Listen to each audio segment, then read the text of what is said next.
बिरयासिटी मां ख़बर ॾींदा आलू त बिरयासिटी वेझो ॻोठ हुसैन कलोड़ो जे ॻोठाणनि कबूल कलोड़ो, मोहम्मद बख्श, सादिक कलोड़ो, मिसमात फौजिया, मिसमात बेनज़ीर, मिसमात बशीरा ज़ख़्मी थियल मासूम ॿारड़े सां गॾु हमले आवर जवाबदारनि जी गिरफ़्तारी ऐं बिरयासिटी पुलिस ख़िलाफ़ प्रेस क्लब आॾो सख़्त एहतिजाजी मुज़ाहिरो कंदे मीडिया आॾो दाईंदे ॿुधायो त 5 ॾियारा अॻु सोराब कलोड़ो वारनि जे घर मां असांजे घर मथां पथर ऐं सिरूं उछलायूं वयूं, जंहिं में मुंहिंजो 4 सालन जो मासूम पोटो भले रखियो सख़्त ज़ख़्मी थी पियो, जंहिं ज़ख़्मी हालत में बिरयासिटी थाणे ते खणी वियासीं ऐं जवाबदारनि ख़िलाफ़ फ़रियाद दाख़िल करायोसीं। पुलिस लेटर ॾेई अस्पताल मोकिलियो, जिते डॉक्टरनि मासूम ॿारड़े जो इलाज कयो। इन बाद दाली पुलिस चौकी ते वियासीं त ASI अयाज़ चयो त ॿी धुर बि NC दाख़िल कराई आहे। हाणे ॿिन्ही धुरनि जा हिकु हिकु ॼणूं गिरफ़्तार कयूं था। पुलिस मुंहिंजे पुट मोहम्मद बख्श खे लाक़ब करे छॾियो ऐं जवाबदार धुर मां कंहिंखे बि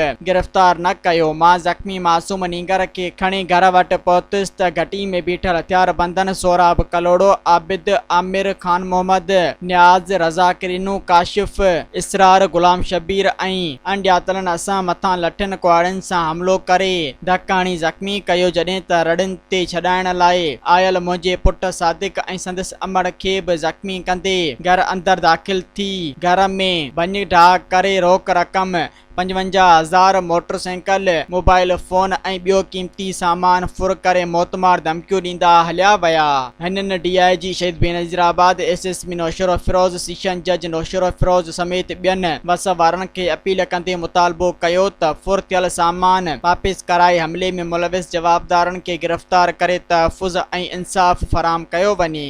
सब्सक्राइब कयो अवामी न्यूज़ HD खे ऐं ताज़ा तरीन ख़बरुनि लाइ ॾिसंदा रहो अवामी न्यूज़ HD।